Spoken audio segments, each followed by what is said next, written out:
Gusto kong ipaalala din kung anong ibig sabihin ng password reset kasi paulit-ulit po ang mga schools tungkol dito. Pero gusto ko ring i-remind sa inyo mga kaibigan na ang LIS ay para sa security, nagre-reset talaga sila ng mga accounts from time to time. So pag mapapansin nyo, biglang hindi na accessible lahat ng accounts nyo. So kailangan nating i-reset. Now, sino ang pwedeng mag-reset? Ang pwedeng mag-reset ng accounts ay system admin tsaka school head. Pag nakalimutan ni system admin yung kanyang password, pwedeng i-reset ni school head yung account ni system admin. Okay? Pero pag nakalimutan naman ni school head yung kanyang account, pwede ang mag-reset ng password ni school head ay si system admin. Yun. Pero pag pareho nilang nakalimutan ang kanilang password, sa akin na po ang magre-reset.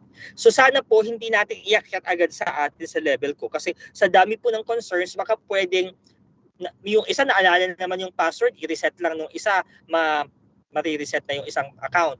So baka pwede naman kayo lang na dalawang mag-resetan, ano. Oo. Unless na pareho nyo pong nakalimutan. Ipaalala ko ang ibig sabihin pag nagpa-reset po kayo ng password. Pag nag-request ka ng reset ng password sa LIS, ang nangyayari ay pag nag-login ka ulit, ang default password mo ngayon, ang password mo ay magiging default password. Anong ibig sabihin ng default? Maaaring hindi niyo naintindihan yung word na default o technical masyado. Ibig sabihin, temporary password. So, ang temporary password mo kapag nagpa-reset ka ay yung iyong username. Halimbawa, ang username mo ay juan.delacruz.b. Nagpa-reset ka ng password. So, pag nag-login ka, ang iyong itatype na password na temporary or default ay juan.delacruz.b.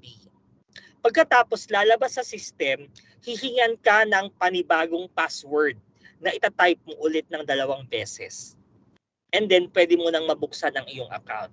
Next time na mag-login ka sa LIS, yung huli mong sinet na password, yun na ang magiging active password mo. Please lang po, paki-record po ang password para hindi po natin paulit-ulit na nire-reset. Salamat.